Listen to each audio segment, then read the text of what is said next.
Imagine you are standing right in the middle of a bustling cosmopolitan port. The air is really thick, super humid, and it carries this sharp, unmistakable bite of what the locals call black gold. Oh, and all around you, these massive global superpowers are just converging, right? Exactly. You've got mountains of precious metals, these stunning woven silks, and the chaotic sounds of exotic beasts just being loaded onto these massive wooden ships. Which is such a wild visual. And the crazy part is the entire engine of this massive international commerce is held together without any sprawling legal teams or standing armies. Right. It's all bound by this unbreakable, unspoken code of honor. Now, if you're picturing, I don't know, a modern financial hub like New York or maybe a 19th century colonial center like London, you've got to rewind the clock. Yeah, we are actually standing on the southwestern coast of India, right in the 15th century. And that is exactly the sort of aha moment this deep dive is designed to give you. Welcome, everyone. Today we are exploring a definitive historical analysis of a text called the Yingya Shenglan. Right, which roughly translates to the overall survey of the ocean's shores. Yeah, and it was written by this fascinating Chinese Muslim interpreter named Ma Huan.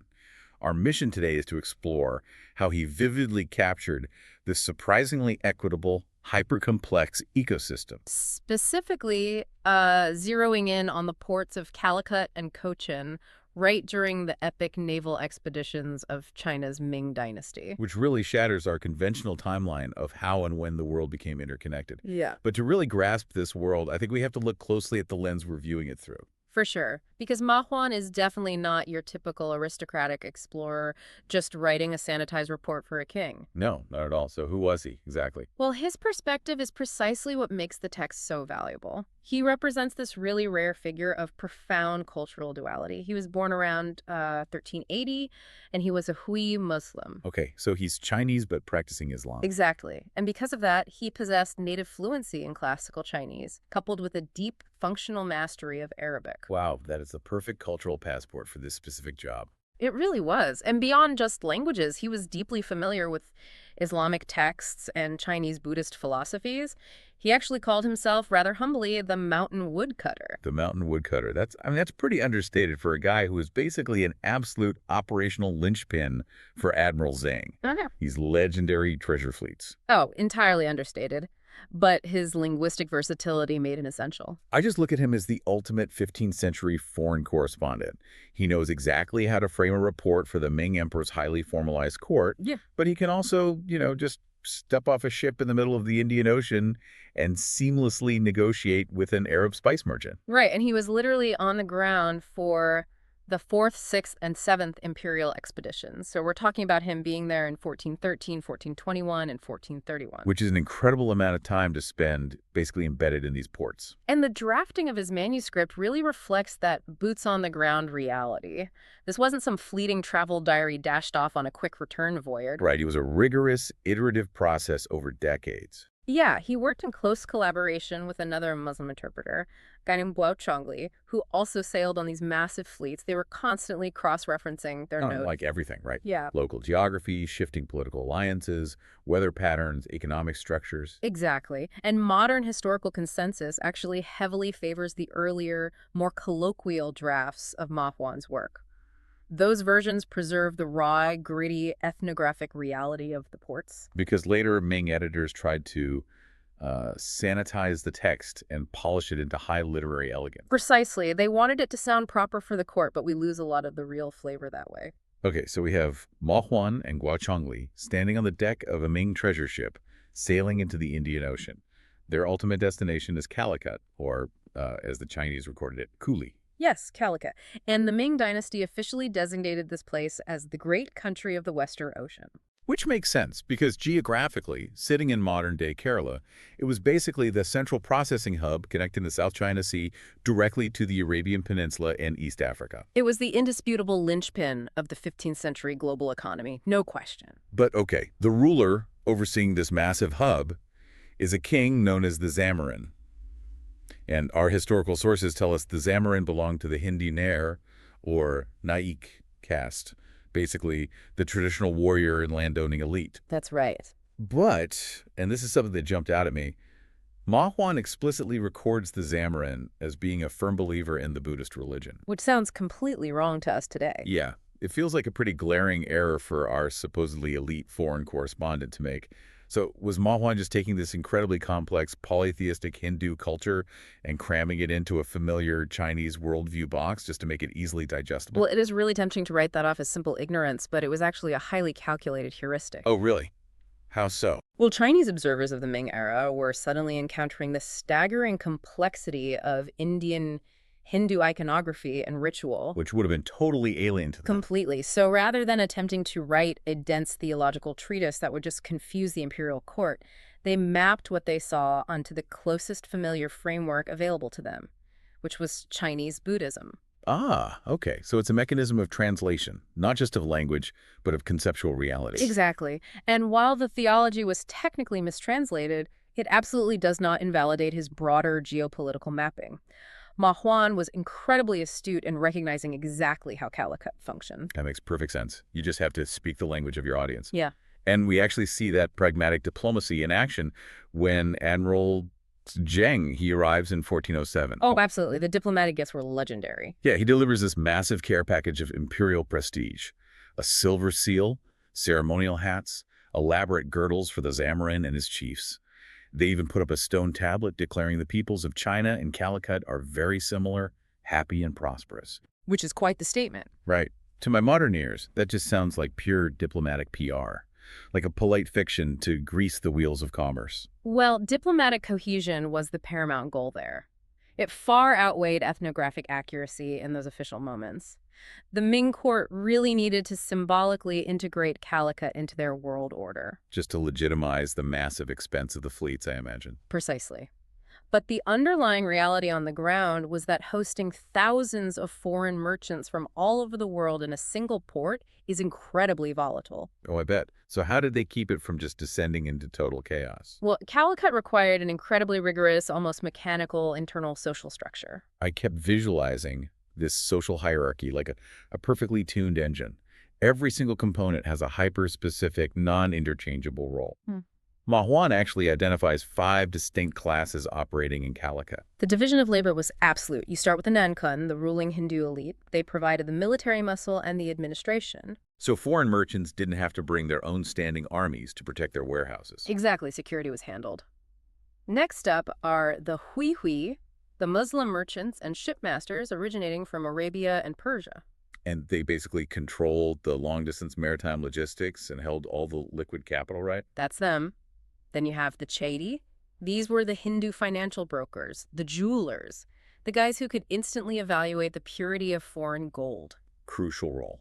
And then there's the Koling, who are the coastal artisans, the craftspeople, maintaining the physical infrastructure. And finally, the Mukua, the fishermen and manual laborers who loaded the cargo and formed the physical backbone of the maritime workforce. When you lay it out like that, it's clearly a system designed to completely eliminate domestic competition. I mean, the JD weren't trying to build ships, and the Hui weren't trying to overthrow the local government. It created a profound mutual dependency. Everyone needed everyone else to do their specific job. And that dependency is fascinating, especially regarding religion. The Zamarin practiced intense, highly visible daily rituals. Ma Huan describes him washing a brass image of a deity, probably Vishnu. But then he takes a paste made of the pure dung of yellow oxen and smears it across the temple walls. Right, because the veneration of the ox was the central pillar of the state's cultural identity. Harming a bovine was unthinkable. He even burned the ox dung into a fine white powder and wore it smeared on his forehead. But here's the mechanism that I think is the most brilliant detail in this entire deep dive. The text refers to it as the Sworn Compact. Ah, yes, the Sworn Compact of Dietary Taboos. It is an absolute masterstroke of statecraft. It really is. It was a multi-generational ironclad agreement. Yeah. The Hindu population formally agreed never to eat beef out of respect for the sacred ox, and in return, the Muslim population formally agreed never to eat pork. A perfectly balanced compromise. But, I have to wonder, was this driven by a genuine, heartfelt religious respect between these two devout groups? Or was this just the cold, hard realization by the Zamarin that holy wars are catastrophic for port revenue? Well, it's funny. We try to separate those two motivations today. But to a 15th century mind, religious devotion and economic pragmatism were deeply intertwined. You couldn't really untangle them. Because the whole economic engine of Calicut depended entirely on the hui, right? Exactly. Their massive capital reserves kept the city afloat. And many of these Muslim merchants were sojourners who chose to settle in Malabar permanently because of this welcoming environment. Yeah, they built mosques, kept their strict standards of dress, and had massive political influence. The Zamorin fully understood he could not alienate them without bankrupting his kingdom. So the Sworn Compact functioned as a brilliant piece of social technology. It neutralized sectarian friction that would have sent those wealthy merchants fleeing. So they've essentially engineered domestic peace. They have a rigidly specialized workforce, and they've solved the religious tension. And that stability is the foundation that let them execute high-stakes trade without modern international law. Which brings us to the mechanics of how they actually did deals. The hand-clasp agreement. Right, because when these massive Chinese treasure ships dropped anchor, it didn't just trigger a chaotic free-for-all, right? No, not at all. It initiated a highly deliberate, almost excruciatingly slow sequence of negotiations. How slow are we talking? Well, the Zamorin would deploy his highest-ranking chiefs and the specialized chitty brokers. If you were negotiating high-value bulk commodities like thousands of pounds of silk, the haggling phase could last anywhere from 1 to 3 months. Wait, 1 to 3 months? Just for one deal? Just for the examination and haggling phase. That sounds like pure psychological endurance. Just checking the weight of every coin, inspecting the thread count of every bolt of silk. It was meticulous, grueling work. But here is the critical mechanism. Once that money price was finally agreed upon, the local broker, the Zamorin's chief, and the Chinese official would formally join hands. The hand clasp. Yes. The broker would verbally declare the agreement sealed, and at that exact moment, the deal became permanently irrevocable. No going back. Never. It could never be repudiated, even if a massive monsoon wiped out a fleet the next day, or if the market value of silk completely crashed overnight. I read that and immediately thought, this is a 15th century blockchain smart contract. Yes. It is immutably locked in. That's a great analogy. But, you don't have an international court in The Hague to sue a foreign merchant if they decide to just weigh anchor and sail away without paying. So Yeah. how do you actually enforce a handshake? Well, they backed up these agreements with a terrifying legal mechanism. The trials by ordeal. Yeah. Specifically, plunging your hand into a vat of boiling oil. Exactly. Without an overarching international police force, the only universal law was the absolute terror of divine retribution. So if a contract was disputed and there was no hard evidence, the accused was forced to put their hand in boiling oil. Yes. If the hand burned, guilt was divinely proven and their wealth was forfeit. If the hand emerged unburned, innocence was established. That is brutal. But I guess that immediate threat of physical and divine consequence creates a psychological barrier to fraud that's way stronger than any written contract. It forces absolute honesty. And they really needed that honesty because the math behind these deals was incredibly complex. Oh, the math. We have to talk about how they actually crunch the numbers. Ma Huan explicitly notes that the locals used 0 calculating plates. No abacuses at all. Right, which was very surprising to the Chinese officials. Instead, they performed all arithmetic using their fingers and toes, the 20 digits. My first thought was, are we really picturing elite international brokers mid-negotiation literally taking off their sandals to count on their toes? It sounds absurd to us, but yes, it is a remarkable feat of spatial and kinesthetic memory. How does that actually work mechanically? Just tracking complex international exchange rates in your head. Rather than relying on physical sliding beads like the Chinese abacus, the Malabar brokers used their 20 digits as physical memory registers. They temporarily stored values on different fingers and toes while doing the mental arithmetic. And Ma Huan was initially baffled by this, right? Maybe even a bit dismissive. He was. But his tone completely shifts when he explicitly notes that they did not make, quote, the slightest mistake. To track massive shipments down to the fraction of a coin without a single error is just an incredible display of cognitive conditioning. It reveals a profoundly ingrained commercial culture in Kerala. Their mental calculations were demonstrably superior to the physical tools the Chinese relied upon. And they needed flawless math because the currency system was incredibly precise. They operated on a bimetallic system. Right, the gold funnum and the silver tar. Yeah, the gold fanon was about 60% pure gold used for major wholesale international commerce, and the silver tar was about 92.5% pure silver, used for daily, petty transactions in the local markets. And Ma Huan recorded the exact exchange rate. 15 silver tars equaled 1 gold phantom. Which modern economists have crunched to find a gold-to-silver ratio of about 5.61. Why is that ratio so significant? Well, ratio of 5.61 is incredibly low, meaning gold was highly valued relative to silver compared to other parts of the world. So what mechanics drive a number like that? You have thousands of foreign merchants arriving in Calicut. When they sell their goods, they don't want to sail home with tons of heavy, low-value silver. They want high-density wealth. They want gold. So this massive constant demand from the Hui and Chinese merchants just drove the price of gold through the roof. Exactly. Meanwhile, the local population needed the silver tar just to buy fish and rice every day. Yeah. So you have this localized abundance of circulating silver against a relentless, export-driven drain on gold. That perfectly sets up the next logical question. You have unbreakable contracts, flawless tow math, and mountains of Ming gold pouring into the port. But you can't eat silver, and you don't sail across the known world just to shake hands with a broker. You certainly don't. So what was the absolute, undeniable necessity pulling the Ming fleet to this Pacific coast? That takes us slightly south to the auxiliary port of Cochin and the actual commodities. Cochin was politically subordinate to Calicut, but it possessed a superior natural harbor. It was perfectly positioned to monopolize the trade of essentially the currency of the ancient world. Pepper. Malabar was the undisputed spice garden of the globe, and Ma Huan gives us these incredibly detailed descriptions of how this pepper was cultivated using the Ziwan method. Right. He explains that pepper wasn't just randomly gathered from wild forests by foragers. It was intensely cultivated in large, highly structured plantations. Yeah, they grew the pepper vines up the trunks of existing trees for structural support, which is an elegant, space-saving agricultural technique that farmers in the foothills of the Western Ghats are literally still using today. That continuity is amazing. And the global demand for that pepper was simply insatiable. It wasn't just for flavoring. It was a critical preservative for meats in Europe, a vital component in Middle Eastern medicine, and essential for religious ceremonies. So merchants were pouring in specifically to exchange manufactured goods for these botanical treasures. They were also loading up on ginger, cardamom, cinnamon, and turmeric. Oh, and the ubiquitous local stimulant. We can't forget that. Yes.